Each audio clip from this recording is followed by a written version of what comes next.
السلام علیکم ورحمۃ اللہ وبرکاتہ۔ کیسی ہے میری پیاری پیاری یوٹیوب فیملی؟ اللہ تعالیٰ آپ لوگوں کو خوش رکھے، آباد رکھے۔ صبح صبح کا ٹائم تھا، میں نے فجر کی نماز ادا کی، اس کے بعد اپنا ناشتہ کیا جو میں جلدی کر لیتی ہوں، میری روٹین ہے الحمدللہ۔ اور ابھی میں نے کہا اپنا ویلاگ خوبصورت سا بنا کر اپنے سامعین کے لیے پیش کرتی ہوں کہ آج کل ہمیں سکون کی کمی جو بہت ہے، اور کمنٹس میں بھی مجھے کہا جا رہا ہوتا ہے کہ آپ بھی کوئی ایسی چیز بتائیں جس سے ہماری زندگی میں سکون آ جائے۔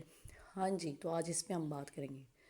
سکون حاصل کرنے کا ذریعہ جو ہے وہ سب سے زیادہ جو ہے وہ یہ ہے کہ ہم اللہ سے دور ہو گئے ہیں۔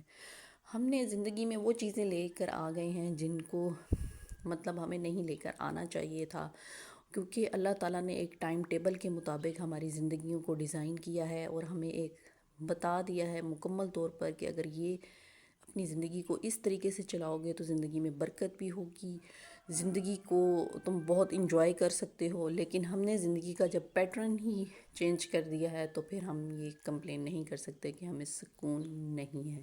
سکون ڈیفینیٹلی نہیں ہوگا۔ کیوں نہیں ہوگا؟ کیونکہ میں نے بتایا نا، ہم نے پیٹرن ہی چینج کر دیا ہے لائف کا۔ جب ہم نے صبح کا آغاز نماز سے نہیں کرنا، ٹھیک ہے، اللہ کو یاد کر کے نہیں کرنا، اور ہم نے رات دیر تک فضول جاگنا ہے، فضول، تو صبح کیسے ہماری قدرت کے ٹائم ٹیبل کے مطابق جو ہے وہ آنکھ کھل سکتی ہے؟ کیونکہ ڈیفینیٹلی برائی کی طرف جو ہے وہ ہم دوڑ کر جاتے ہیں، اور نہ بھی جانا چاہیں تو شیطان چاہتا ہے کہ کسی طرح سے گھسیٹ کر بھی اس کو میں برائی کی طرف لے جاؤں، کیونکہ اس نے اللہ تعالیٰ سے وعدہ کیا تھا کہ بندوں کو جو ہے میں ضرور جو ہے وہ پسلاؤں گا، کیونکہ وہ خود بھی تو ہے دوزخ کا جانے کا ہے۔ اللہ تعالیٰ نے اس کو اس کا اہل قرار دیا ہے، تو وہ کیسے چاہے گا کہ آپ لوگ جو ہیں ہم لوگ جنت میں جائیں؟ ڈیفینیٹلی وہ ہمارا دشمن ہے شیطان، اور اس سے بچنے کے لیے اللہ پاک نے ہمیں دعائیں بتائی ہیں۔ ہم صبح صبح اٹھیں، دعائیں پڑھیں، نماز پڑھیں اس کی حفاظت سے، کہ اللہ ہمیں شیطان سے، اعوذ باللہ من الشیطان الرجیم، ہمیں شیطان کی شر سے محفوظ فرما، ہم پر رحم فرما۔ اللہ پاک جو ہے وہ ضرور ہم پر رحم فرماتا ہے، اور ہم صرف تنقید کرنے میں تو بہت زیادہ لگے ہوتے ہیں۔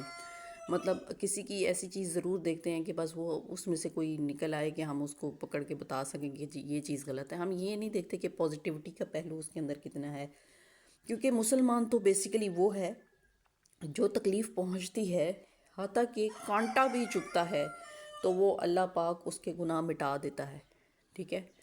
اور ہمیں یہ نہیں سمجھنا کہ ہماری تکلیف آئے گی نیکی کرنے سے، آتی ہے، ٹیمپریری آتی ہے، کیونکہ اللہ تک جانے کا سفر اللہ آزماتا ہے ہمیں۔ اللہ کے ساتھ تعلق کی ڈیفینیٹلی وضاحت نہیں کی جا سکتی، کیونکہ اللہ تعالیٰ تو نور ہے، اور میں نے آپ کو بتایا تھا کہ وہ ہر ایک کے قریب اس کی چاہت اور طلب کے مطابق آتا ہے۔ میں کہتی ہوں نیکیاں ڈھیروں ڈھیر ہمارے سامنے پڑی ہوتی ہیں، صرف اور صرف ہماری چاہت ہوتی ہے کہ ہم اس تک پہنچے۔ بہت ساری نیکیاں اگر ہم کرنے کو چاہیں تو اللہ پاک ہم سے، میں کہتی ہوں، یہ کروا لے۔ اور سکون کی کمی جو ہے وہ اسی لیے ہے کہ ہم ایک دوسرے کے کام نہیں آتے۔ پہلے دور میں، ہماری دادی جان کے دور میں، ہماری نانی جان کے دور میں، ہمارے دادا جان جو تھے، ہمارے نانا جان جو تھے، ہمارے بڑے جو تھے، وہ ایک دوسرے کے لیے جب اتنی ٹیکنالوجیز بھی نہیں تھیں تو وہ مدد کرتے تھے۔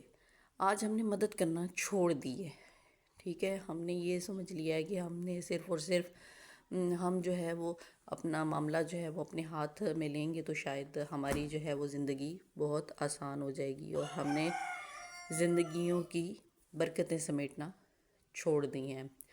میں کہتی ہوں کہ جب تک ہم قرآن پاک کو نہیں پڑھیں گے، میرے ہر ویلاگ میں آپ دیکھ رہے ہیں، قرآن پاک کو جب تک ہم سمجھ کر نہیں پڑھیں گے ہمیں زندگی گزارنے کا طریقہ نہیں آئے گا، اور اسی طرح ہماری زندگیوں میں بے برکتیاں رہیں گی۔ جب ہم قرآن پاک کو پڑھیں گے، اس کو زندگی میں لے کر آئیں گے، تو ہم دیکھیں گے کہ آپ کا رب بہت خوبصورت ہے، اور جس نے ہمیں بنایا ہے وہ جانتا ہے کہ ہمیں زندگی کو کیسے گزارنا ہے۔ جب ہم اللہ کو یاد کریں گے، کیونکہ سکون کی کمی جو ہے وہ الا بذکر اللہ تطمئن القلوب، صرف اور صرف اللہ کی یاد سے ہی سکون مل سکتا ہے۔ سکون کی کمی تبھی دور ہو سکتی ہے جب ہم اللہ کی یاد کو کرتے ہیں۔ ایک دوسرے کے اچھے کام کو نا اپریشیٹ کیا کریں، ایک دوسرے کی نیکیوں کو کہا کریں ہاں جی آپ نے بہت اچھا کیا ہے، اور آپ اس میں اپنے لیے بھی دعا مانگا کریں کہ اللہ تعالیٰ ہم بھی یہ کرنا چاہتے ہیں، ہم سے بھی یہ کروا لے۔ اور حسد جو ہے، اللہ تعالیٰ حسد سے بچائے، اور حسد جو ہے، حسد کر کے انسان اپنے آپ کو ہی ختم کر رہا ہوتا ہے۔ سبسکرائب کیجیے گا، لائک کیجیے گا، کمنٹ میں فالو کیجیے گا، اور نماز نماز نماز نماز کی طرف آ جائیں، قرآن مجید کو پڑھنا شروع کریں، تو دیکھیں زندگی میں کتنا سکون ہوتا ہے۔ اور اگنور کریں، معاف کرنا سیکھیے۔ سبسکرائب کیجیے گا، لائک کیجیے گا، کمنٹ میں فالو کیجیے گا۔ اللہ حافظ۔